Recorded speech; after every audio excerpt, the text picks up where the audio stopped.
Imagine करो, एक football हवा में उड़ता है, एक रॉकेट स्पेस में पहुंच जाता है, एक कार ब्रेक लगा लेती है, एक इंसान चल पाता है, एक बर्ड हवा में उड़ पाती है।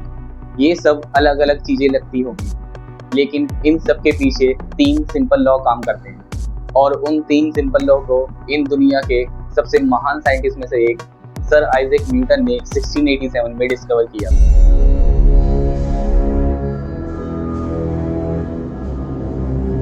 आज हम सिर्फ टेक्स्ट बुक वाली डेफिनेशन नहीं पढ़ेंगे। आज हम देखेंगे कि न्यूटन के लॉज हमारी लाइफ को कैसे कंट्रोल करते हैं। इस वीडियो के एंड तक जब भी आप कार में चलोगे या फुटबॉल खेलोगे या क्रिकेट खेलोगे तो आपको हर जगह न्यूटन के लॉज नजर आए। सबसे पहले एक इंटरेस्टिंग स्टोरी। 1665 में इंग्लैंड में एक डिजीज फैल गई। यूनिवर्सिटीज बंद हो गई थी। एक यंग स्टूडेंट वापस लौट गया। उसका नाम था आइजैक न्यूटन। एक दिन वो गार्डन में बैठा था, तब एक एप्पल नीचे आके गिरा।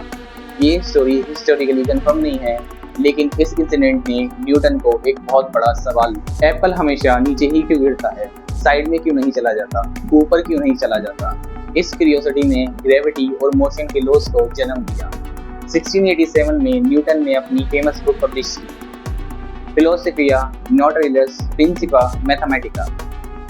इसी बुक ने मॉडर्न फिजिक्स की फाउंडेशन रखी। अब सवाल आता है, मोशन क्या है? मोशन का सिंपल मतलब है किसी ऑब्जेक्ट की पोजीशन टाइम के साथ चेंज होना। अगर आप चेयर पर बैठे हो, आप मोशन में नहीं हो। अगर आप चल रहे हो, मोशन। अगर अर्थ सन के अराउंड रिवॉल्व कर रही है, मोशन। इस यूनिवर्स का हर ऑब्जेक्ट मोशन में। अब मोशन के भी डिफरेंट टाइप होते हैं, लेकिन उनमें से एक होता है रिलेटिव मोशन। इमेजिन करो, आप एक ट्रेन में ट्रेवल कर रहे हो अपने पेरेंट्स के साथ और एक बंदा बाहर ग्राउंड में बैठा है। मैं आपसे सवाल पूछूं कि आपके पेरेंट्स रेस्ट में हैं, तो आपके लिए जवाब होगा हाँ, आपके पेरेंट्स रेस्ट में। लेकिन मैं उसी बंदे से पूछूं जो ग्राउंड के बाहर बैठा है, क्या आपके पेरेंट्स रेस्ट में हैं?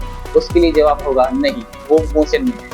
इसी वजह से मोशन फ्रेम ऑफ रेफरेंस पर डिपेंड करता है। उस बाहर खड़े बंदे के लिए आपके पेरेंट्स मोशन में हैं, लेकिन आपके लिए वो रेस्ट पर है, लेकिन एक्चुअल में वो ट्रेन की स्पीड से मोशन में। अब बात करते हैं न्यूटन के फर्स्ट लॉ की, law of inertia.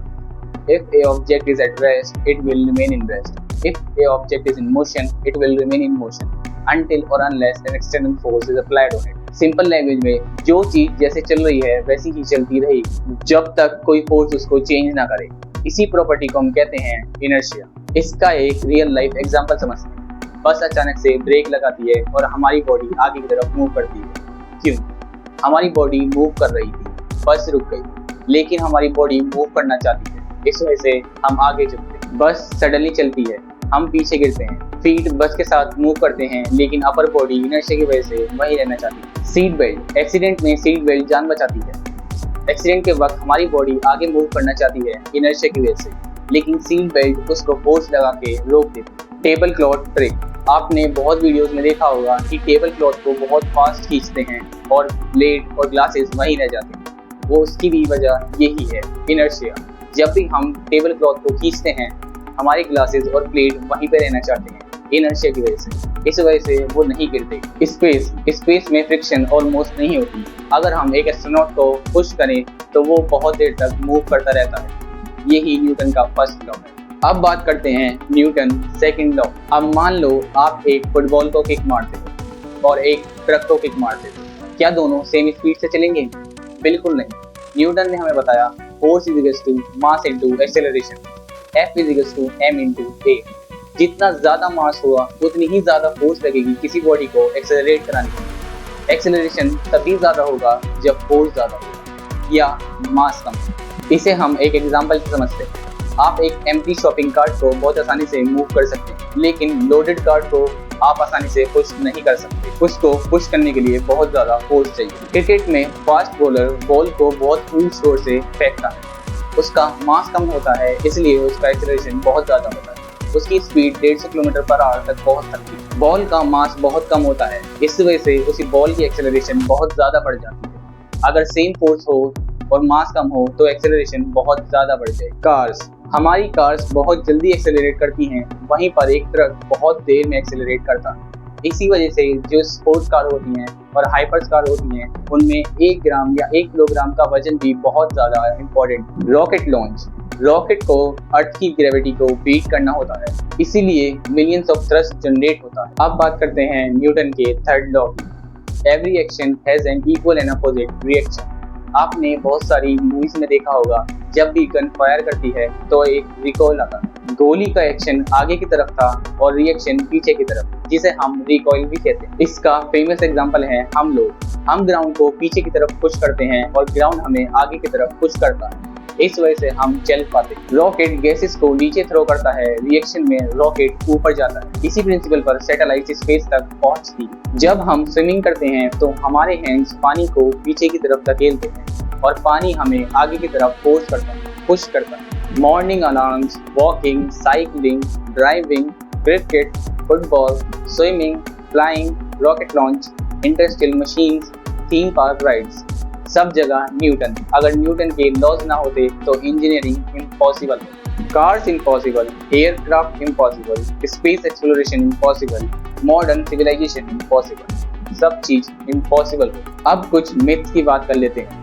Heavy objects always fall faster, ये एक मिथ है, ऐसा नहीं होता। लेकिन आपने देखा होगा रियल लाइफ में, अगर हम एक पेन गिराएं और एक फेदर को गिराएं तो पेन जल्दी गिरेगा और फेदर लेट गिरेगा। लेकिन इसका रीजन ये है, फेदर पर एयर रेजिस्टेंस बहुत ज़्यादा लगता है, वहीं पर पेन पर एयर रेजिस्टेंस कुछ भी नहीं लगता, क्योंकि उसकी बॉडी एरोडायनामिक शेप की होती है। इस वजह से पेन जल्दी नीचे पहुंच जाता है और फेदर लेट पहुंचता है एयर रेजिस्टेंस की वजह से। लेकिन वहीं पर अगर दोनों को वैक्यूम में गिराएं तो दोनों सेम स्पीड से नीचे गिरेंगे और सेम टाइम पर। मोशन के लिए हमेशा फोर्स चाहिए, ये एक मिथ है, ये गलत है। फोर्स सिर्फ मोशन को चेंज करने के लिए चाहिए। अगर कोई ऑब्जेक्ट रेस्ट में है तो हम उसे फोर्स लगाकर मोशन में ला सकते हैं, और अगर कोई बॉडी मोशन में है तो हम उसे फोर्स लगाकर रेस्ट में ला सकते हैं। जैसे फ्रिक्शन मोशन, जब भी हम ब्रेक लगाते हैं फ्रिक्शन उस मोशन को कम कर देता है। रॉकेट को पुश करने के लिए हवा चाहिए, गलत, ये भी एक मिथ है। रॉकेट वैक्यूम में भी परफेक्टली काम करता है। अगर आज से लगभग 350 साल पहले सर आइजैक न्यूटन ने मोशन को हमें समझाने की कोशिश ना की होती तो आज की दुनिया बहुत ही अलग होती। जब कोई बस अचानक ब्रेक लगा रही होती है और हम आगे गिरते हैं, और जब कोई बस चलना चाहती है और हम पीछे गिरते हैं, तब फर्स्ट लॉ ऑफ मोशन अपना काम कर रहा होता है। जब कोई क्रिकेटर एक बॉल को बहुत जोर से हिट करता है, या कोई एक फॉर्मूला 1 कार कुछ ही सेकंड्स में हाई स्पीड तक पहुंच जाती है, या एक रॉकेट धरती की ग्रेविटी को छोड़कर स्पेस तक पहुंच जाता है, वहाँ सेकंड लॉ ऑफ मोशन अपना असर दिखा रहा होता है। और जब हम चलना शुरू करते हैं, पानी में तैरते हैं, या एक रॉकेट अपने इंजन से गैसेस को नीचे की तरफ पुश कर रहा होता है और ऊपर की तरफ आगे बढ़ रहा होता है, तब थर्ड लॉ ऑफ मोशन अपनी ताकत दिखाता है। फिजिक्स की सबसे खूबसूरत बात यह है कि ये हमें इक्वेशंस और फॉर्मूला ही नहीं देती, ये हमें दुनिया को देखने का एक नया नजरिया देती है।